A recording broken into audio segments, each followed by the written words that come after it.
just walked in the room, and the meeting planner comes running over to you and says, "Thank goodness you're here. Our speaker didn't show up." And you're on. And some of you are like, "I've had that happen to me." Do you guess that what you say and how you say it to that audience will be important? You better believe it. So whether you've had days, weeks, months to prepare, or moments, you've got to be on every time. What we're going to do for the next 90 minutes is focus on how do you speak like a pro every time. Now first, let me tell you what this is not. This is not a basic how to give a presentation. I know if you're here in this room, you already know the basics of giving a presentation. You know you're supposed to tell us what you're going to tell us, and then tell us, and then tell us what you told us. You know all those basics. Many of you probably have been through Toastmasters. Many of you have probably been speaking a long time. I'm skipping those basics because I know you know them. I'm moving on to the things that over the course of years I have learned from watching masters and from trying to see what works and what doesn't. And so that's going to be our focus. These are going to be the tips and the tools that the greats use to be effective. As I said earlier, not everyone will work for you, but many of them will. And I challenge you to think about what could I do differently based on what I'm learning in this segment. I do not doubt that every single one of you could come up here right now and do an outstanding presentation on presentation skills. I don't doubt it, because every time I've seen one, I learned something. I just want to see if you can learn something new today. I know that every time I deliver this program, I learn something new. And with that, let's talk about which is more important as a speaker. Being competent, so being a good speaker, or being confident. Which is more important? So I'm hearing a couple of people say competence, and most say competence. Why competence?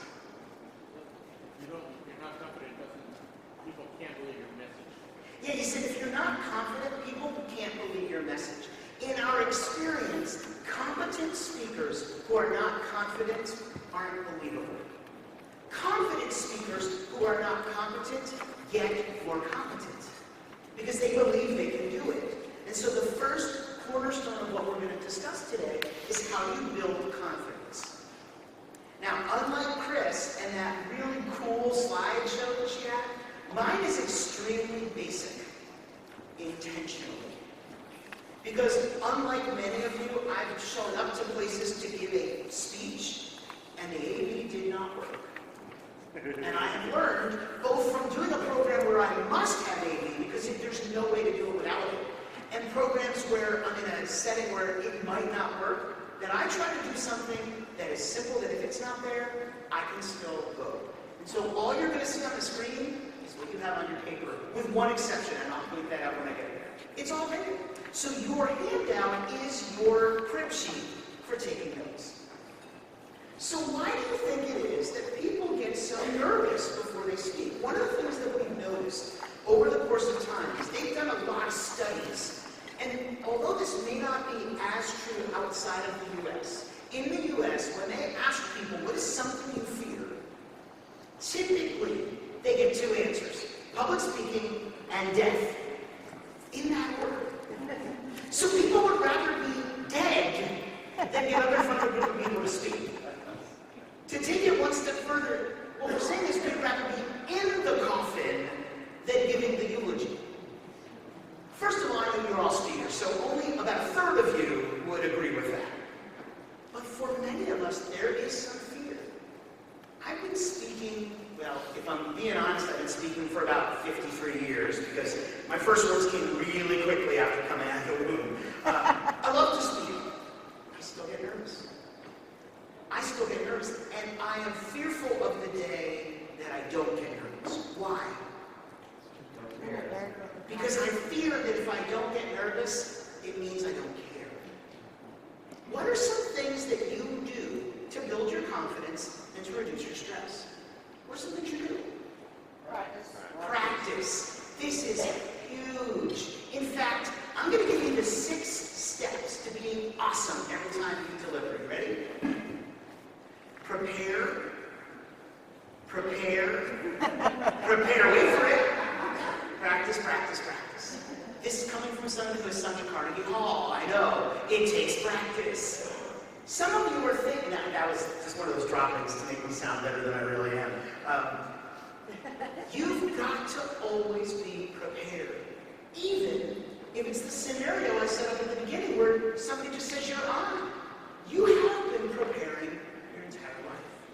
You've got to prepare and you've got to practice. There are some of you in this room that could never not practice. And there are some of you, and I know you because I was you, who say, I don't practice because then I'm not fresh. You have to practice. That doesn't mean you have to memorize. You have to practice so that when you then go deliver, it's not the first time you're doing it. Years and years ago, when I was a student at Penn State, one of the things that I got to do was deliver study skills workshops. And we used to tell the students, find out early on where your final exam is going to be. And make sure you study in the space where your exam is going to be. Because if you went to a large school, you know that the final exam was never in the room where you actually had all your lectures and labs. It's some other place. And what we discovered was that when people studied in the space where they would then take the exam, they did better. It's the same for you. What do you all think I did the first thing right after walking in this room this morning? Got up on stage. I got up on this stage and I gave my opening line. Because that way, when I then got up to give my opening line to you, it wasn't new. It was fresh, but it wasn't new. I had done it before. I very often don't know where I'm going to go after my opening line. Because that's what you've earned after you finish the speech. By the way, not before.